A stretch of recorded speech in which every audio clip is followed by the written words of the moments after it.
Hello friends, I am Aprati. Welcome back to our channel plants space. आज हम आपसे एक ही वीडियो में कई सारी जानकारी शेयर करेंगे क्योंकि छोटी छोटी वीडियोस थी, तो हमने सोचा एक ही वीडियो में आपको बहुत सारी जानकारी आज दे देते हैं। ये गुलाब के प्लांट्स लगे हुए हैं और एक तरफ यहाँ टहनी पर एक छोटा सा घोंसला हमें नज़र आया, तो हमने सोचा अपने व्यूअर्स से ये भी शेयर करेंगे। तो ये जो छोटा सा घोंसला आप देख रहे हैं, काफ़ी व्यूअर्स तो समझ ही नहीं पाएंगे ये है क्या। तो ये एक चिड़िया का घोंसला है जो कि सनबर्ड होती है और वो कुछ इस तरह से झाड़ियों में या टहनियों पर पेड़ों की घोंसला बनाती है, छोटे छोटे तिनकों को जोड़कर। और इसमें पॉलीथीन भी आपको दिखाई देगी, छोटी सी एक पॉलीथीन भी लगी हुई है, छोटा सा पीस है पॉली का, तो उसको भी जोड़कर ये छोटा सा घोंसला बनाया हुआ है जो कि सनबर्ड का है। और इस झाड़ी में ये अपने बच्चों को इसी तरह बचा पाएगी क्योंकि शिकारी जो होगा उसे पता ही नहीं चलेगा कि यहाँ पर घोंसला भी है। ये गिलोय की टहनी है जो कि बहुत सारे लोग यहाँ से गिलोय लेकर जाते हैं, तो वो जब गिलोय तोड़ते हैं तो टहनियाँ ऊपर ही पेड़ पर अटकी हुई रह जाती हैं। लेकिन जब सीज़न आता है, ग्रोइंग सीज़न, तब ये अपनी जड़ें ऊपर से ज़मीन की तरफ फेंक देती हैं। तो ये गिलोय की बेल चारों तरफ पेड़ों पर फैली हुई है और इनमें गर्मियों में सीड्स भी बनते हैं। तो इस तरह के ये सबसे पहले हरे होते हैं, फिर ऑरेंज होते हैं और फिर ये रेड कलर में आ जाते हैं। काफ़ी व्यूअर्स हमसे पूछते हैं कि क्या इनको भी खाया जाता है। तो देखिए, खाने के बारे में हम आपसे जानकारी शेयर नहीं करेंगे, हम केवल ग्रो करने के बारे में या प्लांट्स के बारे में ही आपसे जानकारी शेयर करते हैं।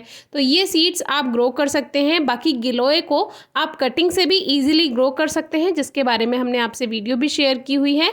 और आप इनको सीड से भी ग्रो कर सकते हैं। और इनके जो सीड्स होते हैं, जब ये लाल हो जाते हैं कुछ इस तरह से, तब आप इनको कलेक्ट कर सकते हैं और ग्रो कर सकते हैं। इसमें छोटा सा एक बीज होता है, बाकी सर्दियों में भी इसके बीज आपको देखने के लिए मिल जाएंगे प्लांट पे। तो जब भी कभी आपको गिलोय के सीड्स दिखाई दें तो उनको कलेक्ट कीजिए और उनको आप ग्रो भी कर सकते हैं। नेक्स्ट हम बात करेंगे कपास के बारे में, यानी कॉटन के बारे में। जो हम घरों में रुई का प्रयोग करते हैं, जिससे गद्दे भी बनाए जाते हैं, पूजा के लिए भी रुई का प्रयोग किया जाता है, वो प्लांट पर ही लगती है। काफ़ी व्यूअर्स को नहीं पता होगा, लेकिन उसके पौधे होते हैं जिसमें ये प्लांट हमने सीड से यानी बीज से उगाया था। इस पे सबसे पहले सफ़ेद रंग का फूल आता है, फिर ये धीरे धीरे जब पुराना होता है तो ये पिंक कलर का हो जाता है। तो इसमें भी येलो कलर भी आता है। एक इसमें दो तरह के पौधे होते हैं, एक तो छोटे झाड़ीदार यानी श्रब की तरह ग्रोथ करते हैं जो 2 से लेकर 7 फीट तक हो सकते हैं, और एक बड़ा पेड़ बन जाता है, जो कि हमारे पास दोनों तरह के प्लांट थे लेकिन अब दोनों ही नहीं है क्योंकि आसपास काफ़ी बड़े बड़े पेड़ हो गए हैं, जिसकी वजह से धूप नहीं मिल पाती थी और ये प्लांट धीरे धीरे ख़त्म हो गए। इसके बारे में कभी अलग से टॉपिक शेयर करेंगे। नेक्स्ट है ये क्रोटन प्लांट। क्रोटन एक ऑर्नामेंटल प्लांट है, घरों की सजावट के लिए यूज़ किया जाता है क्योंकि ये इंडोर भी ग्रोथ कर लेता है आसानी से, लेकिन ब्राइट लाइट का मिलना ज़रूरी होता है। अब हमारे काफ़ी व्यूअर्स को पता नहीं होगा कि क्रोटन पर भी फ्लावर्स आते हैं, तो दिखा देते हैं कि ये क्रोटन प्लांट है और इस पर ये छोटे छोटे वाइट कलर के फ्लावर्स आ रहे हैं। और अभी रेनी सीजन चल रहा है, काफ़ी अच्छा रिजल्ट मिलेगा। इसको आप कटिंग से भी ग्रो कर सकते हैं। नेक्स्ट है अडेनियम प्लांट, जो कि डेजर्ट रोज भी कहलाता है और ये हमारे पास सिंगल पेटल में है। ये प्लांट सिंगल पेटल फ्लावर का ही है, लेकिन कभी कभी हमारे प्लांट में डबल पेटल में भी फ्लावरिंग हो जाती है। तो ये म्यूटेशन के कारण होता है, जिसके बारे में हमने ऑलरेडी वीडियो शेयर की हुई है, आप डिस्क्रिप्शन बॉक्स में वीडियो चेक कर सकते हैं।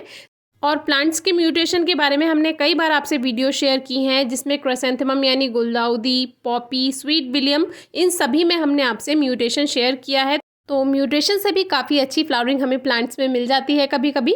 नेक्स्ट है हर श्रृंगार, जिसको पारिजात भी कहते हैं। और हमारे काफ़ी व्यूअर्स पूछते हैं कि हमारे प्लांट में सीड नहीं आ रहे हैं, सीड्स कैसे बनते हैं। तो इसमें सीड्स कुछ ऐसे बनते हैं कि पहले तो प्लांट में फ्लावरिंग होती है और बहुत से व्यूअर्स के प्लांट में फ्लावरिंग नहीं भी होती है, तो उनसे हमने कई बार कहा है कि आप एक बार फरवरी मार्च के टाइम अपने प्लांट को रीपॉट ज़रूर कर लीजिए, क्योंकि अगर फर्टिलाइज़र नहीं है या पॉट का ड्रेनेज सिस्टम अच्छा नहीं है या सॉइल अच्छी नहीं है, तो आप उसको फरवरी मार्च में ठीक कर सकते हैं। क्योंकि फिर रेनी सीजन में अगर आप करेंगे तो फिर वो फ्लावरिंग टाइम होता है, तो फिर प्लांट को डिस्टर्ब करना ठीक नहीं है। पहले फ्लावरिंग होगी, फिर इस तरह से उसमें सीड्स बनना शुरू हो जाएंगे। नेक्स्ट है छुई मुई। छुई मुई को भी आप सीड से बहुत आसानी से ग्रो कर सकते हैं और हर साल इसको ग्रो किया जा सकता है, या आप सेव करना चाहें तो सेव भी प्लांट को किया जा सकता है। अब हमारे प्लांट में एक ही प्लांट से इतने सारे सीड्स बन जाते हैं कि नेक्स्ट ईयर हम काफ़ी सारे प्लांट्स ग्रो कर सकें। तो छुई मुई वैसे तो बहुत जगह जंगलों में ऐसे ही ग्रो हो जाती है, लेकिन अगर आपके पास नहीं है तो इनको सीड से बहुत आसानी से ग्रो किया जा सकता है।